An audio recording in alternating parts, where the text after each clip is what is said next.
سامنے سے حملہ کرے گا شیطان. کیا میرے نبی نے اپنا کیا حملہ ہے سامنے؟ کیا ہے؟ آخرت. 2.5 ارب انسان ہے جو کہتے ہیں آخرت ہے ہی کوئی. دو 2.5 ارب انسان ہیں جو کہتے ہیں آخرت ہے پر ہمیں ہمارا نبی بخشوا لے گا، ہم جو مرضی کریں. عیسائی کہتے ہیں ہمیں عیسیٰ علیہ السلام بخشوا لیں گے. یہودی کہتے ہیں ہمیں موسیٰ علیہ السلام بخشوا لیں گے. باقی مذاہب والے بھی یہی کہتے ہیں ہمیں بودھا بخشوا لے گا، ہمیں رام بخشوا لے گا، ہم جو مرضی کریں. ٹھیک ہے، تو 1.25 ارب مسلمان بچتے ہیں جو کہتے ہیں آخرت ہے. ان پہ وار کیا کرتا ہے؟ اللہ بڑا غفور الرحیم ہے، معافی ہو جائے گی. لہذا سود بھی حلال، زنا بھی، شراب بھی، جھوٹ بھی، جوا بھی، کھوٹ بھی، دھوکہ بھی، فراڈ بھی، قتل بھی، چوری بھی، ڈاکے بھی، خیانت بھی، رشوت بھی، ماں باپ کی نافرمانی بھی، شادیاں کر کے زنا بھی، یہ ساری چیزوں پر وہ کیسے لے کر آئے؟ اللہ بڑا غفور الرحیم ہے، معاف کر دے گا. آخرت ہے انشاءاللہ توبہ کریں گے، ابھی بڑا وقت پڑا ہے، توبہ کریں گے. یہ ان کو آخرت کا انکار نہیں کروا سکا تو اس میں ڈال دیا، گناہوں میں ڈال کے اللہ بڑا غفور الرحیم. میں نے کہا پھر تو حسین اور یزید کا جھگڑا ہی مٹ گیا. تم کیسے ظالم ہو کہ حسین اور یزید کو ایک ہی تخت پہ بٹھاتے؟ تم میرے نبی کی اولاد کے قاتل اور مقتول کو ایک ہی تخت پہ بٹھاتے، کیا ظلم کرتے؟ کیوں میرے نبی کے نواسے نے جانیں قربان کر دی، بچے ذبح کروائے؟ سوکھا کا میرے پتر دی باندھ روٹی میرے کو دی حال نہیں سن گئی، میں باہر دوڑ گیا. اور میرے نبی کے نواسے کے سامنے نسل ذبح ہو رہی ہے. اگر شراب اور شربت میں فرق نہیں ہے، زنا اور نکاح میں فرق نہیں ہے، حلال اور حرام میں فرق نہیں ہے، جھوٹ اور سچ میں اگر فرق نہیں ہے، ناپ تول میں کمی اور ترازو کے صحیح تول میں فرق نہیں ہے، ظلم اور انصاف میں فرق نہیں ہے، محبت اور نفرت میں فرق نہیں ہے، تو پھر کربلائیں والے کیا تھے؟ نادان تھے. کربلا تو ایک نہیں ہے، کتنی کربلائیں ہیں. وہ بہت بڑی تھی. اس کے بعد ہر وہ مجمع، عورت یا مرد، افراد یا بچہ جو اللہ کے نام پہ اپنی جان کے نذرانے پیش کر گیا اور ظالموں کے ظلم کا شکار ہوا، یہ سب کربلا کے ساتھ، یہ سب حسینی قافلے کے ساتھ ہوں. اور خوشخبری ہو جنہوں نے ظلم کرنا اپنی طاقت سمجھا، جنہوں نے زنا کو اپنی عیاشی بنایا، جنہوں نے ماں باپ کے گریبان پکڑے، جنہوں نے سود کے بازار گرم کیے، جنہوں نے فحاشی کے اڈے چلائے، جنہوں نے شراب کے اڈے چلائے، جنہوں نے نافرمانی کے بازار گرم کیے، خوشخبری ہو تم بھی شمر کے لشکر کے ساتھ کھڑے ہو گئے. تم بھی شمر کے ساتھ اختیار کر لو، کیسی موت چاہتے ہو، کس کے ساتھ کھڑے ہونا چاہتے ہو؟ حسینی قافلے کے ساتھ، نبی کے جھنڈے کے تلے یا شمر کے جھنڈے کے تلے؟ کہاں کھڑا ہونا چاہتے ہو؟ اس چند روزہ مٹ جانے والی زندگی. وَمَا الْحَيَاةُ الدُّنْيَا إِلَّا مَتَاعُ الْغُرُورِ لَعِبٌ وَلَهْوٌ وَزِينَةٌ وَتَفَاخُرٌ بَيْنَكُمْ وَتَكَاثُرٌ فِي الْأَمْوَالِ وَالْأَوْلَادِ كَمَثَلِ غَيْثٍ أَعْجَبَ الْكُفَّارَ نَبَاتُهُ ثُمَّ يَهِيجُ فَتَرَاهُ مُصْفَرًّا ثُمَّ يَكُونُ حُطَامًا وَفِي الْآخِرَةِ عَذَابٌ شَدِيدٌ وَمَغْفِرَةٌ مِّنَ اللَّهِ وَرِضْوَانٌ وَمَا الْحَيَاةُ الدُّنْيَا إِلَّا مَتَاعُ الْغُرُورِ. دھوکے کا گھر، مچھر کا گھر، مکڑی کا جالا، کسراب بقیۃ یحسبہ الظمآن ماء، ریت میں پانی نظر آتا ہے، پانی نہیں ہے، دھوکا ہے. اس دھوکے کے پیچھے کون سا سودا امت کرتی ہے؟ فیصلہ کر لو. ہاں، شیطان کا پہلا حملہ آخرت کوئی نہیں، ہم نے کہا ہے. تو پھر دوسرا حملہ پیچھے سے حملہ کیا ہے؟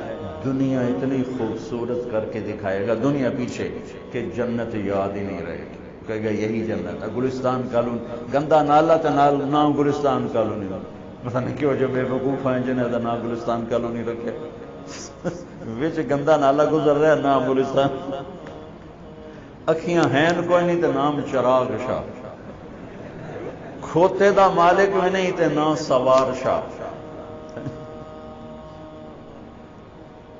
شادی ہوئی نہیں تے نہ اولاد شاہ. گلستان میں جو جوہر بھرے پڑے اور نام گلستان کا لونی، پیچھے سے حملہ کروں گا۔ وہ کیا ہے؟ ان کا دنیا بڑی خوبصورت ہے، اس میں پھنسا تو بہت سے اس میں پھنس جائیں گے۔ آخرت ہے اللہ غفور الرحیم ہے، آپ پہ وکھی جس اور دنیا میں الٹے ہاتھ سے حملہ کروں گا۔ وہ کیا ہے؟ زنا، شراب، چوری، ڈاکہ۔ ادھر الٹا اس ہاتھ پہ وہ گناہوں والا فرشتہ بیٹھا ہے، گناہ لکھنے والا، گناہوں والا نہیں، گناہ لکھنے والا فرشتہ۔ تو چوریاں، ڈاکے، ظلم، ستم، برائیاں، ایک پوری لائن، کتنا بڑا مجمع اس میں چلا گیا ہے۔ ادھر سے حملہ کروں گا۔ ادھر کیا ہے؟ نیکیوں کا فرشتہ۔ ایک طبقہ ہوگا جو آخرت کو نہیں بھلائے گا، جو دنیا کے چکر میں نہیں آئے گا، جو شراب زنا کے چکر میں نہیں آئے گا، جو سود جھوٹ میں نہیں آئے گا، وہ نیک پاک ہوں گے۔ ان کو کیسے چکر دے گا؟ انہیں نیکی کے تکبر میں پھنسائے گا۔ یہ پہلی صاحب نمازی جڑن، ان کو وہ زنا کی دعوت نہیں دے گا، جھوٹ بولنے کی دعوت نہیں دے گا، ان کو نیکی کے تکبر کی مار دے گا۔ یا ویکھا جو کی کر رہا ہے، اور ویکھا جو کی کر رہا ہے، اور ویکھا جو یہ ساری آنکھیں اوروں پہ ان کو لگوا دے گا، وہ ایسا وہ ایسا، اور میں تو اللہ کا فضل ہے، ہم تو اللہ کے فضل سے، اور وہ تو ایسے اور ہم تو اللہ کے فضل سے، ان کے بچے ایسے ہمارے بچے اللہ کے فضل سے۔ ان کو نہیں پتہ یہ نیکی کے تکبر میں پھنس چکے ہیں، اور نیکی کا تکبر اسی طرح انسان کو برباد کرتا ہے جیسے زنا برباد کرتا ہے، جیسے سود اور جھوٹ برباد کرتا ہے، جیسے ماں باپ کی نافرمانی، جیسے بدیانتی، رشوت، جیسے چوری ڈاکے انسان کو ذلیل و خوار کرتے ہیں، ایسے ہی نیکی کا تکبر انسان کو تباہ و برباد کر دیتا ہے۔ شیطان زنا کیتا ہے اپنی نیکی دے تکبر شاید میں سارے آسمان سجدوں سے بھر دیے، دھرتی کو سجدوں سے بھر دیا، انا خیر منہم، میں چنگا تے ماڑا ہے، میں کہا دفع ہو جائے نامراد۔ نیکی کرنا بھی مشکل ہے اور اس کو سنبھالنا اس سے بھی مشکل ہے۔ اس لیے میرے بھائیوں، میں ہاتھ جوڑ کے کہتا ہوں، جن کو اللہ نے نیکی کی توفیق دی ہے، اس زبان سے یہ زبان کسی پہ نہ چلانا ورنہ تم پہ چل جائے گی۔ یہ ان آنکھوں سے کسی کے عیب نہ دیکھنا ورنہ گرفت میں آ جاؤ گے، کسی کو حقیر نہ جانا۔ اب شیطان حملہ کرتا ہے، آخرت بلاتا ہے، دنیا رنگین دکھاتا ہے، نافرمانی میں ڈالتا ہے، نیکی کے تکبر میں ڈالتا ہے، تو اب کیا کرے؟ علی تقتحم الفوارس هكذا عني وعنهم أخر أصحابي عبد الحجارة من صفاهة رأيه وعبدت رب محمد بالصواب وعرفت عن أثوابه ولبنني كنت المقتر بزني أثوابي لا تحسبن الله خاذل دينه ونبيه يا معشر الأحزاب۔ یہ اشعار فی البدی پڑھی، اس میں سے میں نے ایک کا ترجمہ آپ کو کر کے دے دیا ہے۔ تو ڈھال کیا ہے؟ دشمن سے بچاؤ۔ تو کوئی ڈھال ہونی چاہیے جو شیطان سے بھی بچاؤ ہو، وہ تو کم وقت ہمارے دل میں اتر جاتا ہے۔ تو میرے نبی کی ایک حدیث، الصوم جنہ، الصوم جنہ، الصوم جنہ، میں دہرا رہا ہوں، روزہ ڈھال ہے، روزہ ڈھال ہے۔ نماز ڈھال ہے؟ نہیں۔ زکوٰۃ ڈھال ہے؟ نہیں۔ حج ڈھال ہے؟ نہیں۔ جہاد ڈھال ہے؟ نہیں۔ تبلیغ ڈھال ہے؟ نہیں۔ تلاوت ہے؟ نہیں۔ تہجد نہیں۔ تسبیح نہیں۔ قربانی نہیں۔ خیرات نہیں۔ کیا؟ روزہ شیطانی لشکر کے خلاف ڈھال ہے۔ اس لیے میرے نبی رمضان کے آنے کو پورا سیلیبریٹ کرتے تھے۔ اتنا نہ حج، نہ نماز، نہ روزہ، نہ زکوٰۃ، جتنا حج کو، روزے کو میرے نبی استقبال کرتے تھے۔ کوشش فرمائیں ہمارے روزے قبول ہوں، اور اس میں جو چیزیں اللہ کو پسند ہیں وہ کرتے جائیں گے تو انشاءاللہ روزہ قبول ہو جائے گا۔ تراویح کا اہتمام فرمائیں، تہجد کا اہتمام فرمائیں۔ بہت آسان ہے، کھانا کنٹرول میں رکھیں۔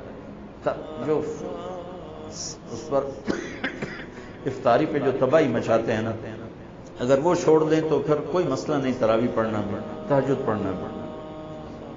ہلکا سا کھائیں، تھوڑا سا کھائیں، کوئی فروٹ لے لیں، کوئی پکوڑا لے لیں، کوئی ایک آدھ کھجور لے لیں، 1 گلاس 1.5 گلاس سادہ پانی، ٹھنڈا نہ ہو، وہ پی لیں، اور نماز پڑھ کے چائے پی لیں، اور عشاء پڑھ کے تراویح پڑھ کے جو مرضی کھانا ہے کھا، تو پھر انشاءاللہ آسان ہوگا۔